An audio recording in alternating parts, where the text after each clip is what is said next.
A refueling is a carefully controlled and planned operation that systematically replaces about 1/3 of the fuel assemblies in the core and redistributes, or shuffles, the remaining 2/3 to optimize usage. The refuel floor is a well-organized and tightly controlled operation with industrial and radiological safety as the priorities. Planning begins over a year before an outage, and every step is planned and understood. Key worker behaviors include an understanding of the industrial safety requirements for rigging and lifting, the importance of foreign material exclusion, and strict adherence to the procedures for fuel handling and radiological controls. This sequence will show a summary of a BWR refueling.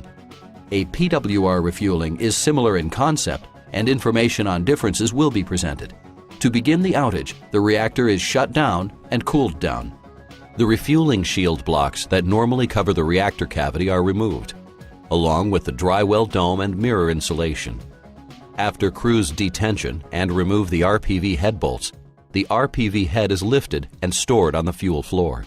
The reactor well is flooded to provide the necessary water shielding to allow handling irradiated fuel and RPV components. This is to minimize radiation dose to workers. Lighting, water filtration equipment, and other support equipment is added to the reactor well, with each being carefully logged and mapped. The steam dryer and separator pit separating blocks, or stop logs, are removed. The RPV steam dryer and separator are removed from the top of the core and kept underwater in the now flooded pit. In a PWR, these components are not present. Instead, the reactor upper internals are removed and stored underwater. This section supports and aligns control rod drives and reactor instruments.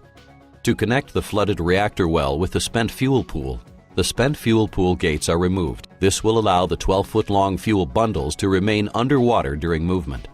In a PWR, the fuel pool is in the adjacent fuel handling building. It is connected to the cavity with underwater transfer tubes, or canals. Next, refuel floor containment integrity is set, which means all doors and hatches are closed and ventilation monitoring and isolation systems are operable. When all system and administrative requirements are set, a licensed fuel handling supervisor and fuel handling crew will begin removing fuel that has been through 2 operating cycles. This is performed using a special mast and grapple assembly, operated from the refueling platform.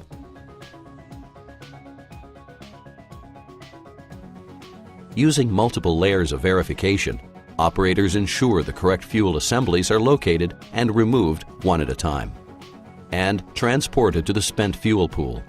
At a PWR, the core is completely offloaded in this phase. New fuel is transported from the spent fuel pool and placed in the proper location in the reactor core, where it will begin its run of roughly 6 years. There's only one correct location and orientation, and there are multiple layers of verifications in place to ensure the right assembly goes to the right location. The cycle is repeated for several days while the crew offloads certain areas of the reactor needing maintenance, shuffles fuel from core location to core location, and loads about 1/3 of the core with new fuel.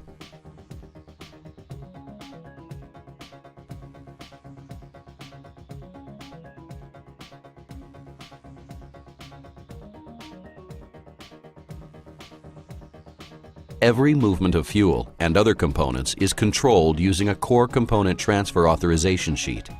This ensures that each and every item is placed correctly and that the core and fuel pool configuration is precisely known.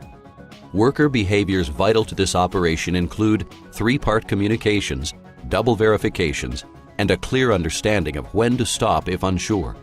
During refueling, plant staff and the general public are protected from the design basis refueling accident, which is an inadvertent dropped fuel assembly onto the core, which releases stored fission products. This protection comes from the substantial amounts of water present above the fuel, and the isolation systems that automatically seal the ventilation and divert the exhaust to filter treatment. When core shuffle is complete and the core is verified, the reactor and refuel floor are carefully reassembled. The spent fuel is separated from the reactor well. The dryer and separator are reinstalled. After establishing strict controls on the fuel floor, the control room, and support areas, the reactor well is drained. In this step, it is vital to stop draining at the proper point to avoid elevated radiation levels on the refuel floor. The RPV head is replaced and bolts retensioned. The dry well upper area is reassembled. Finally, the shield blocks are installed. Once reactor building containment integrity is established and other activities completed, the reactor is started back up for the next operating cycle.